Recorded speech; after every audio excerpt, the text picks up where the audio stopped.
بیوی کے وہ کون سے حقوق ہیں جو شوہر پر لازم ہیں، ان کو ادا کرنا مرد پر لازم ہوتا ہے۔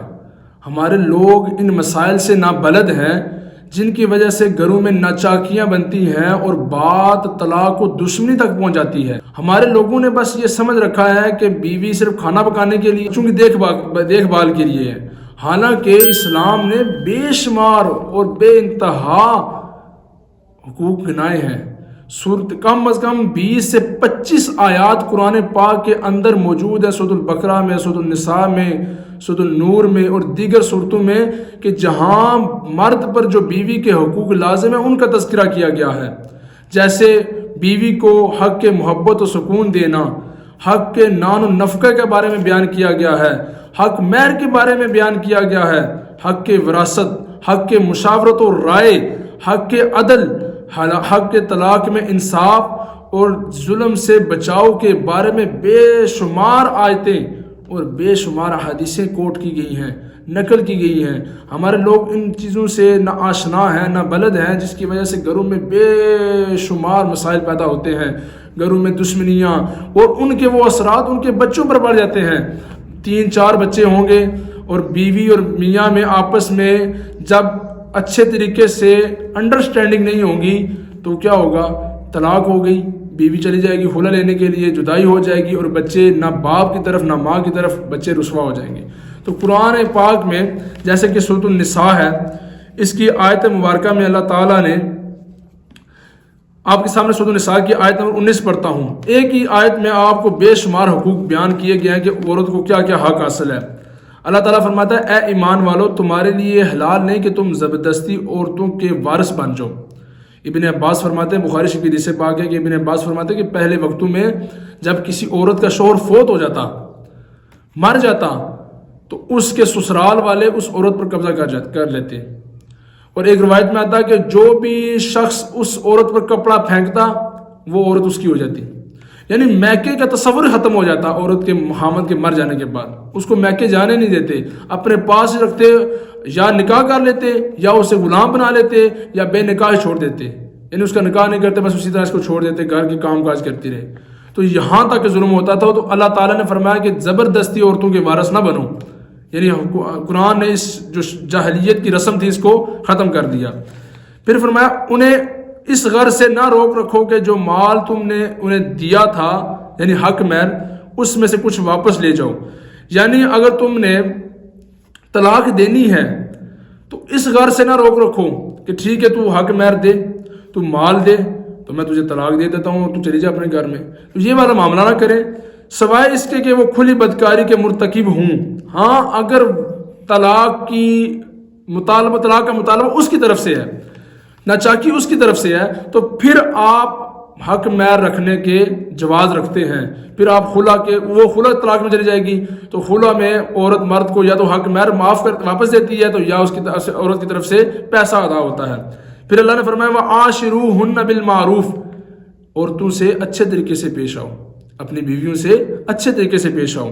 فَعَصَىٰ، ممکن ہے، أَن تَكْرَهُوا شَيْئًا، کہ اگر تم کسی چیز کو ناپسند کرو، وَيَجْعَلَ اللَّهُ فِيهِ خَيْرًا كَثِيرًا، تو اللہ تعالیٰ نے ممکن ہے اس میں بہت سی بلائیاں رکھی ہوئی ہوں۔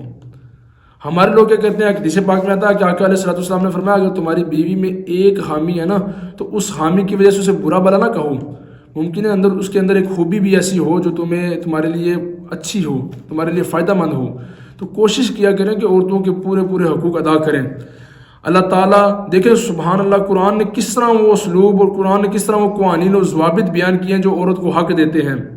تو اللہ تعالیٰ نے یہ جو قرآن میں یا حدیثوں میں یہ تاکید جو اتنی کی گئی ہے کہ عورت کو حق دیا جائے، عورت کو حق دیا جائے، عورت کو حق دیا جائے، اس کی وجہ کیا ہے؟ آپ کو پتا دنیا میں سب سے پہلا جو انسانوں میں رشتہ تھا وہ ماں باپ کا نہیں تھا، باپ اور بیٹے کا نہیں تھا، ماں اور بیٹے کا نہیں تھا، بہن بھائی کا نہیں تھا، سب سے پہلا رشتہ میاں بیوی کا تھا۔ تو جب میاں بیوی کا پہلا رشتہ، تو اللہ تعالیٰ نے میاں بیوی کے حقوق کے بارے میں بے شمار آیتیں نازل کی اور بے شمار جگہ پر پابند کیا گیا ہے کہ یہ تمہاری بیویاں ہیں، ان کے ساتھ اچھے سلوک سے پیش آؤ، اچھے طریقے سے پیش آؤ۔ آقا علیہ الصلوۃ والسلام نے فرمایا تم میں سے بہتر وہ شخص ہے جو اپنی بیوی کے لیے بہتر ہے، اور فرمایا کہ میں اپنی بیویوں کے لیے بہتر ہوں۔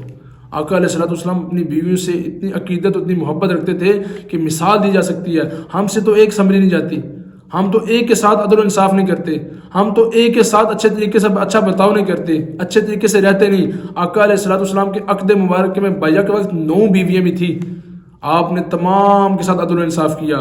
ایک روایت میں تھا کبھی کبھار تمام بیویاں آقا علیہ الصلوۃ والسلام کسی ایک بیوی کے گھر اکٹھی ہو جاتی اور وہاں بیٹھ کے گپ شپ ہوتی. آقا علیہ الصلوۃ والسلام ہنسی مذاق کرتے, ان کو ہمسایا کرتے تھے اور کھانا بھی کھایا کرتے تھے. تو یہ آقا علیہ الصلوۃ والسلام کا عمل ہے, آقا علیہ الصلوۃ والسلام کا طریقہ.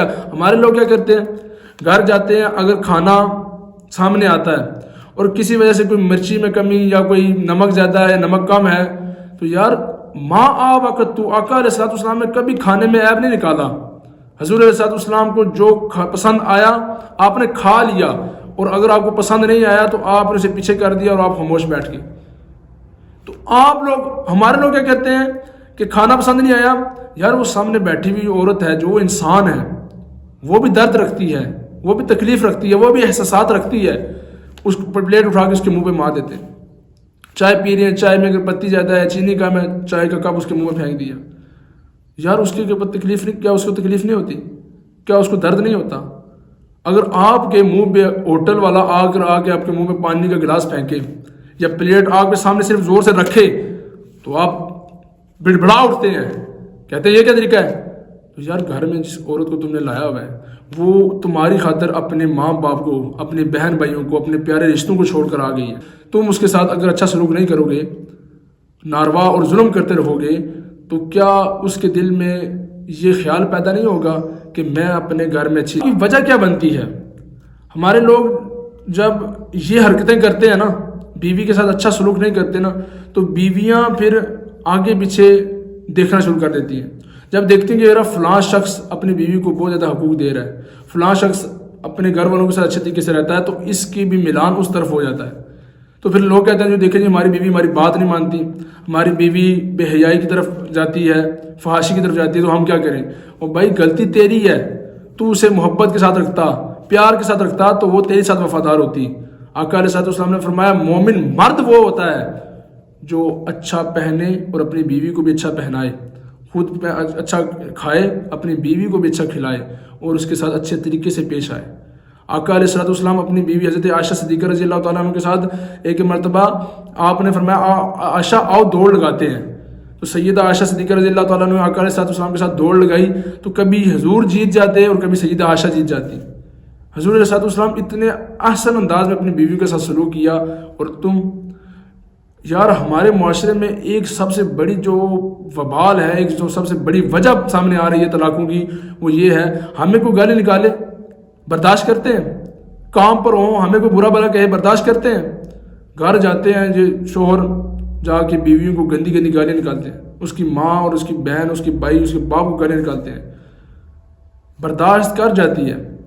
لیکن اس کی دل میں ایک مرتبہ تلوار چلتی ہے, وہ کہتی ہے کاش اگر میرے پیروں میں شریعت کی بیڑیاں نہ ہوتی, شریعت نے مجھے روک کے رکھنا ہوتا, تو اس کا سر گرم کر دیتا ہے.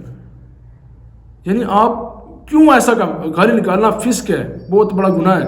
بلکہ آیت قرآن پاک میں آتا ہے کہ اللہ تعالیٰ نے فرمایا کہ تم ان کے جو معبود ہیں, کافروں کے جو معبود ہیں, کافروں کے جو بت ہیں, ان کو برا بھلا نہ کہو, ان کو گالی نہ نکالو.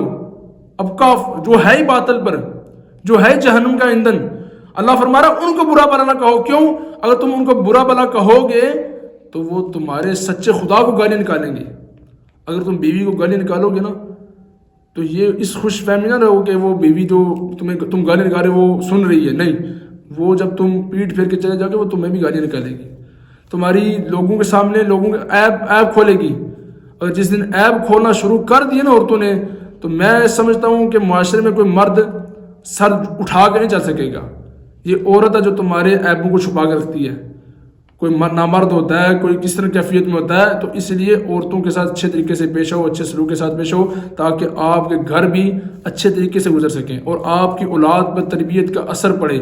آپ کی اولاد یہ دیکھے کہ یار ہمارے ماں باپ اتنے اچھے طریقے سے رہ رہے ہیں, ہم نے بھی اپنی زندگی اسی طرح گزارنی ہے. لیکن اگر آپ گھر میں جھگڑتے رہیں گے، آپ برا بھلا کہتے رہیں گے تو بچے پر بھی وہ اثر پڑے گا، تو آنے والے وقت میں وہ بھی یہی حرکتیں کرے گا، کیونکہ بچہ دیکھ کے ہی سیکھتا ہے۔ تو کوشش کریں کہ اپنے گھروں کو اس ماحول کی طرف نہ لے کر جائیں جو ناچاکی یا طلاق کا سبب بنے، بلکہ اس ماحول کی طرف لائیں جو محبت اور امن و سکون کا گہوارہ بنائے۔